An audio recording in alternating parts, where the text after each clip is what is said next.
microphone the day before Andrew's birthday. So, we're going to do a lot of really sweet ones today. This first one I wrote is the first one that was about him, actually. I wrote it May 4th. We started dating May 8th. This was like I'm going to push you away because that's going to be what's good for me. Didn't end up doing it, obviously, thankfully, but okay. I won't jinx it. Maybe I won't admit it. I'll admit by harming me, he armed me. I'll admit I hated her at first. I'll admit I've struggled. I'll admit I'm far from perfect. But maybe I won't admit it. I'll admit you're nice. I'll admit you're funny. I'll admit I enjoy your presence. And I'll even admit you're cute. But I won't admit it. I won't admit I notice the sparkle in your eyes. I won't admit I hear your voice on repeat. I won't admit your smile pulled in my heart. And I won't admit my heart dances with your laugh. Because I won't jinx it. Admitting my love, my passion, my care, my devotion, oh, I won't jinx it. Everyone I love runs. I give unrequited passion. No one cares for me as I do them. No one is as devoted as me. I won't admit it because I won't jinx it. Things won't change. You'll still stay. You'll be someone else's, but you'll be in my life. I won't admit it. I won't jinx it. But hey, what are you doing on Thursday?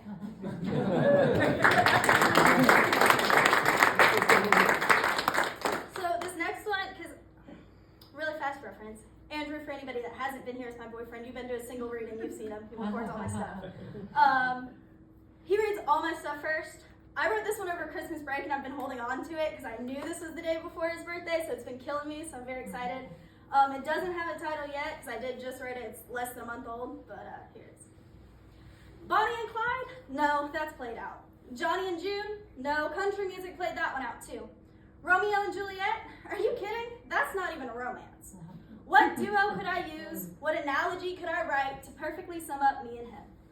I can't. What words could I put on a page, masterfully craft them together with care to justly capture the wonderful being in front of me? What words could expertly capture the essence?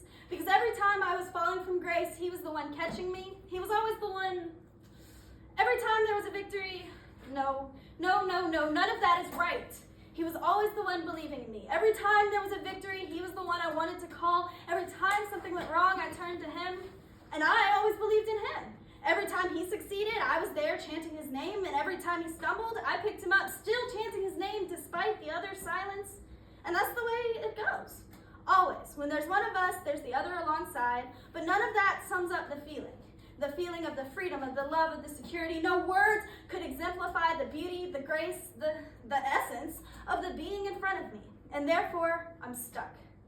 I'm stuck eternally writing books upon books of poems where the poet is hopelessly in love with the muse, and of stories where the hero looks just like him, talks just like him, acts just like him, basically does everything just like him.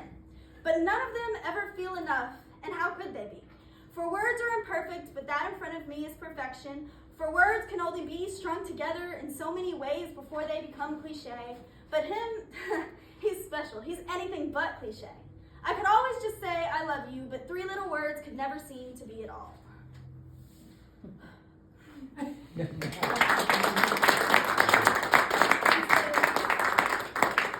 got one more. It's literally just one teeny tiny stanza. It's not really specifically just him, but I wrote it on Thanksgiving at his house with all his family, so I feel like it kind of takes a good step back and kind of sums it up. I don't know if you've heard the song / like the sound. I think I love this little life, but that's kind of what sparked it. So this is This Little Life. I think I love this little life. A phrase I never thought I'd say about my everyday, but here lately I see that phrase has become the story of me. These people, this life, these songs, this adventure, and even these hardships, I love this little life.